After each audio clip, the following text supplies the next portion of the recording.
Bueno, esta es la parte 3 de la actividad de evidencia de aprendizaje de la unidad 2. Y seguimos con las preguntas. La pregunta número 12. ¿Qué es la sangre y cuáles son sus componentes celulares? Ok. La sangre es un tejido líquido que recorre el organismo a través de los vasos sanguíneos, transportando células y todos los elementos necesarios para realizar sus funciones vitales. La cantidad de sangre está en relación con la edad, el peso, el sexo y la altura de cada persona. Un adulto tiene entre 4.5 y 6 litros de sangre y corresponde al 7% de su peso. ¿Qué funciones cumple la sangre? Como todos los tejidos del organismo, la sangre cumple múltiples funciones necesarias para la vida, como la defensa ante las infecciones, los intercambios gaseosos y la distribución de nutrientes. Para cumplir con todas estas funciones, cuenta con diferentes tipos de células suspendidas en el plasma. ¿Sí? Aquí tenemos el plasma. Todas las células que componen la sangre se fabrican en la médula ósea. Esta se encuentra en el tejido esponjoso de los huesos planos, el cráneo, vértebras, esternón, crestas ilíacas y en los canales medulares de los huesos largos, el fémur y el húmero. La sangre es un tejido renovable del cuerpo humano. Esto quiere decir que la médula ósea se encuentra fabricando durante toda la vida células sanguíneas, ya que éstas tienen un tiempo limitado de vida. Esta fábrica, ante determinadas situaciones de salud, puede aumentar su producción en función de las necesidades. Por ejemplo, ante una hemorragia aumenta hasta 7 veces la producción de glóbulos rojos y ante una infección aumenta la producción de glóbulos blancos. ¿Sí?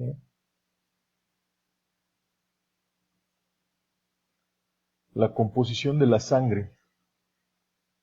Los glóbulos rojos transportan el oxígeno de los pulmones hacia los tejidos y captan el anhídrido carbónico producido en los tejidos que es eliminado luego por las vías respiratorias. Los glóbulos blancos defienden al organismo contra las infecciones bacterianas y virales.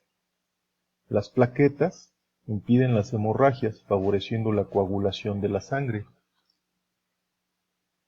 El plasma, además de servir como transporte para los nutrientes y las células sanguíneas, contiene diversas proteínas, inmunoglobulinas, albumina y factores de coagulación que van a ser de utilidad en la terapia transfusional. Aquí tenemos la composición del plasma, 91% de agua, también tiene electrolitos, nutrientes, 7% de proteínas y hormonas. ¿Sí? Bueno, vamos a hablar también de los grupos sanguíneos. A pesar de que la sangre cumple las mismas funciones en todos los individuos, no es idéntica en todos. Existen diferentes tipos de sangre. Esta característica es genética, es decir, nacemos con una sangre que pertenece a determinado grupo. Por lo tanto, nuestro organismo acepta solo la sangre del mismo grupo, la sangre compatible, y rechaza la de los otros grupos con reacciones que pueden llegar a ser muy graves. Los sistemas de grupos sanguíneos más conocidos son el sistema ABO, grupo A, grupo B, grupo AB y grupo O, y el sistema Rhesus, conocido como factor RH, positivo o negativo. Estos sistemas están presentes simultáneamente en todos los individuos. Cuando se habla de grupo y factor, nos referimos al sistema ABO y RH. Ok. Vamos a la pregunta número 13. ¿Qué es el hematocrito y cómo afecta un cambio de el flujo sanguíneo? Ok. El hematocrito es un examen de sangre que mide la cantidad de sangre de una persona que está compuesta por glóbulos rojos. Esta medición depende del número de glóbulos rojos. El hematocrito casi siempre se ordena como parte de un hemograma o conteo sanguíneo. Los resultados normales varían, pero en general son de 40.7% a 50.3% en hombres. En mujeres es de 36.1 a 44.3%. Los resultados normales para los niños varían, pero en general son recién nacido 45 a 61%, lactante de 32 a 42%. El significado de los resultados anormales. Los valores bajos de hematocrito pueden deberse a anemia, sangrado, destrucción de los glóbulos rojos, leucemia, desnutrición, deficiencias nutricionales de hierro, folato, vitaminas B12 y B6. O también puede que el organismo tenga mucha agua. Y los valores altos de hematocrito pueden deberse a cardiopatía congénita, insuficiencia del lado derecho del corazón, poca agua en el organismo, o sea, deshidratación, niveles bajos de oxígeno en la sangre, cicatrización o engrosamiento de los pulmones y enfermedad de la médula ósea que causa aumento anormal en los glóbulos rojos.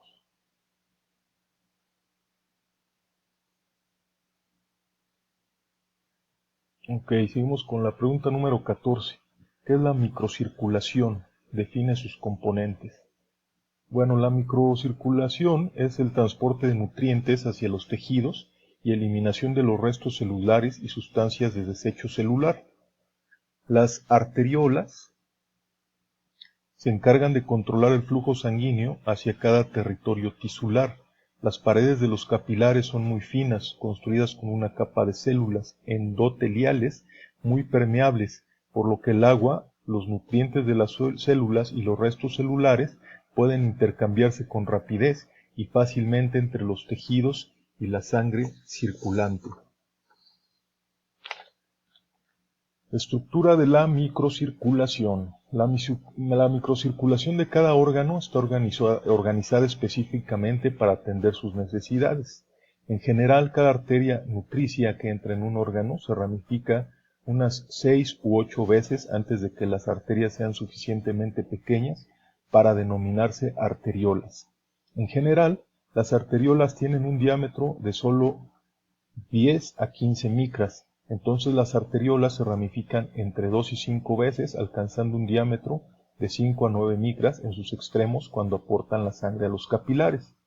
Las arteriolas son vasos muy musculares y sus diámetros son muy variables. Las metarteriolas, arteriolas terminales, no tienen una capa muscular continua, sino fibras musculares lisas rodeando el vaso en puntos intermitentes. En el punto en que cada capilar verdadero se origina de una metarteriola, hay una fibra muscular lisa que rodea el capilar.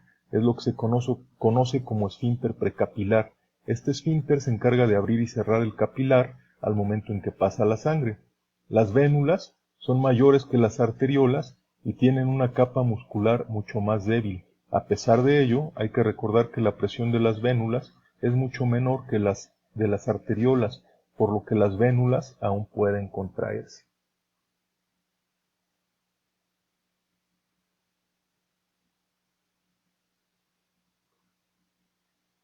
En la pregunta número 15 nos piden explicar qué es el líquido intersticial. Aquí está. El líquido intersticial está compuesto en un 90% por agua. El líquido intersticial o líquido del intersticio sirve para rellenar la parte vacía entre las células y los capilares sanguíneos. Gracias a su presencia se favorece la interacción entre ambas entidades. El exceso de líquido intersticial es reabsorbido por los capilares linfáticos. Se convierte entonces en linfa. Esta es transportada hasta el cuello, donde de nuevo se integra en la vía sanguínea a través de la vena subclavia izquierda. La composición del líquido intersticial es relativamente cercana a la del plasma.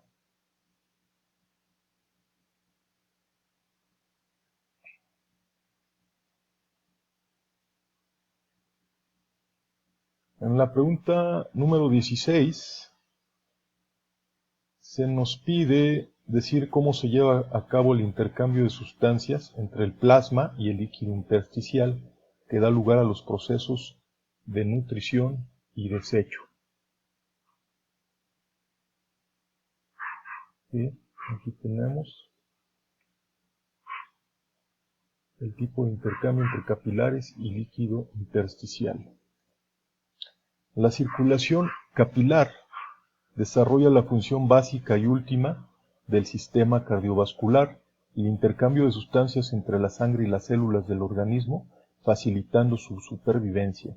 Los capilares son las ramas más pequeñas del árbol circulatorio y son el centro del sistema de la microcirculación. De la porción final de las arteriolas se originan las metarteriolas. Es el punto de origen de los capilares. Estas, con un diámetro de 10 a 20 micras, conservan fibras de músculo liso situadas de forma discontinua en su punto de origen. Los capilares están rodeados de un anillo de músculo liso denominado esfínter precapilar. Este se contrae o relaja determinando el flujo existente en un lecho capilar concreto, aunque no están presentes en todos los territorios. Por término medio, un capilar mide aproximadamente 1 milímetro de longitud y su diámetro está entre 5 y 10 metros, dejando pasar justo un eritrocito, que en muchos casos ha de hacerlo deformándose. Se estima que en un adulto existen unos 40.000 millones de capilares, lo que en función de longitud individual daría unos 40.000 kilómetros de capilares. Esto se supone que una superficie total disponible para el intercambio de 700 metros cuadrados en su conjunto representa el mayor sistema de comunicación entre las células y la sangre. Ninguna célula viva se encuentra alejada más allá de 20 micras de un capilar, distancia suficientemente pequeña para que el intercambio resulte extraordinariamente eficiente. El flujo sanguíneo en el lecho capilar es el 5% del gasto cardíaco y depende estrechamente del resto de los vasos que integran la microcirculación. La estructura de los capilares varía de órgano a órgano, pero típicamente están formados por una capa única de células endoteliales apoyadas sobre una membrana basal, carecen de músculo liso y de fibras elásticas. Todo el sistema circulatorio está interiormente tapizado por una capa de células de epitelio escamoso, que en conjunto reciben el nombre de endotelio. La pared capilar está formada por una sola capa de células endoteliales y una membrana basal externa. Las células endoteliales presentan espacios intercelulares entre ellas, por los que pueden pasar sustancias susceptibles de intercambio. El número y tamaño de estos canales, poros o fenestraciones es muy variable y depende del tipo de capilares analizado. Según la forma y la cantidad de estos poros, los capilares se clasifican en capilares continuos, que son los más abundantes, presentes en muchos lechos vasculares, capilares prenestrados. Como indica su nombre, la presencia de ventanas o fenestraciones es su rasgo más característico. Capilares discontinuos o sinusoides. En este tipo de capilares la pared está completamente interrumpida, dejando grandes espacios entre las células endoteliales.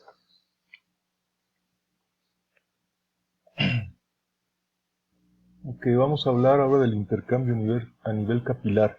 Cuando la sangre alcanza el lecho capilar, la velocidad con que circula por el interior de estos vasos es muy baja.